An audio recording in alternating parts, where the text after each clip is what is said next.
Bienvenue. Aujourd'hui, on plonge dans Secret Story 2025. Et plus particulièrement, sur un candidat qui fait déjà parler de lui, Damien. On a cet article qui dresse son portrait. 25 ans et une entrée mouvementée.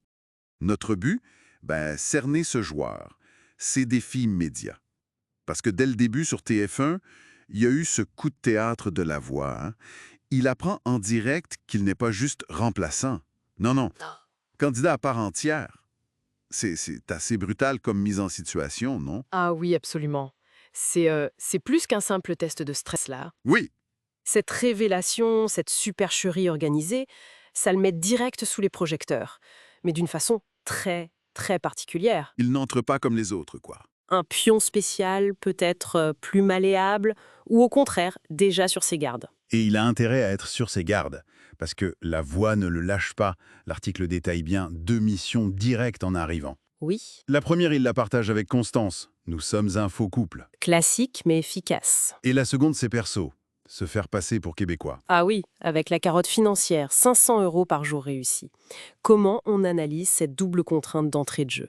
C'est une mise sous pression énorme. Sur plusieurs niveaux. Le faux couple, bon, c'est pas juste faire semblant vite fait. Non, c'est constant. C'est une performance H24. Faut être synchro, gérer les fausses émotions, et puis la confiance ou la méfiance avec l'autre. Constance, c'est ça. Constance.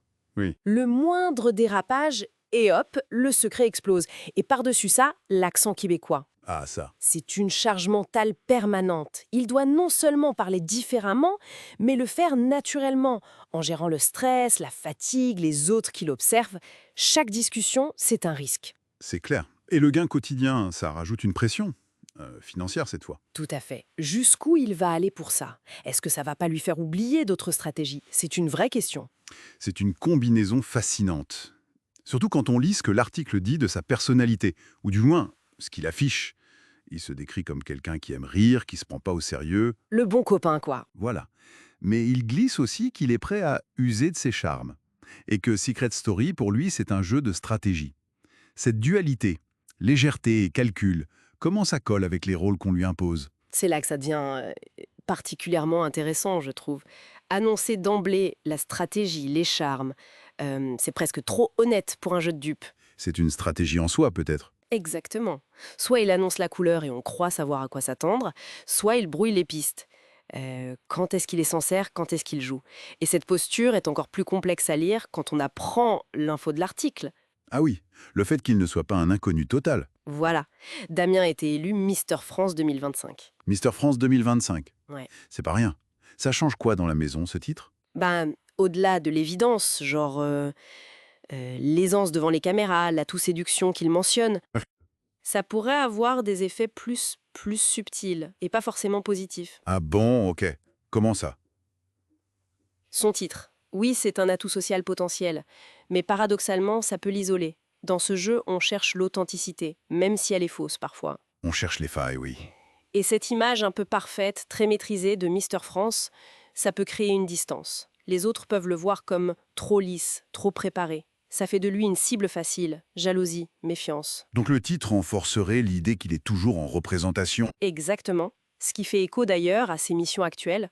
Tout se recoupe. Bon, alors si on récapitule, Damien, entrée choc et émotionnelle, directement 2 rôles complexes à jouer, le faux couple, le faux québécois. Très énergivore, oui. Il affiche une personnalité double, entre le mec sympa et le stratège charmeur.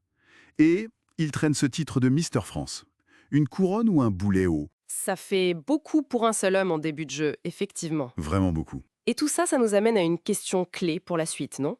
Avec tous ces masques, ceux de la voix, celui qui veut le porter, celui de Mister France, quelle place il reste pour l'authenticité, pour le vrai Damien? Si tant est qu'on puisse le voir. Voilà. Ou plutôt, comment il va gérer cette performance généralisée? Est-ce que son expérience des concours, cette maîtrise de l'image va l'aider? Ou est-ce que ça va le rendre encore plus suspect?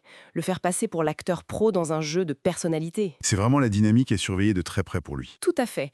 Une réflexion à garder en tête en observant son parcours dans la Maison des Secrets.